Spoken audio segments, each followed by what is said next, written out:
ஒன்னே ஒன்னு நல்லா தெரிஞ்சு கொள்ளுங்க. ஒருவேளை நீங்க நினைக்கலாம் பணம் இருந்தா சந்தோஷமா வந்துடலாமே அப்படி நினைப்போம். ஆனா பணம் இருக்கிறவன்ட சந்தோஷம் இருக்காது.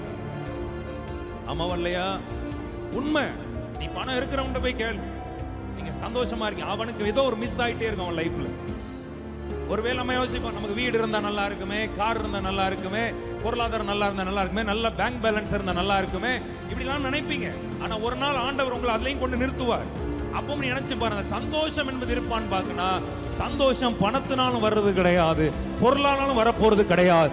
சந்தோஷம் பரலோக தேவனால் மட்டுமே உனக்குள்ள வரும். நம்புற பிள்ளைங்க ஒரு அல்லையில சொல்லக்கூடாதா? ஆமென், ஆமென் சொல்லுங்கப்பா.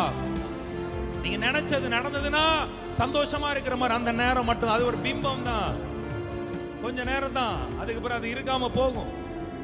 சொல்லுங்க, ஒரு பொருளை வாங்குறதுக்கு முன்னாடி பெரிய ஒரு எக்ஸைட் இருக்கும், சந்தோஷமான ஒரு ஃபீல் இருக்கும். வாங்கின பிறகு பாருங்க அவ்வளவுதான் இருக்கும். ஏன்னா இந்த உலகம் அப்படிப்பட்ட ஒரு உலகம் தான்.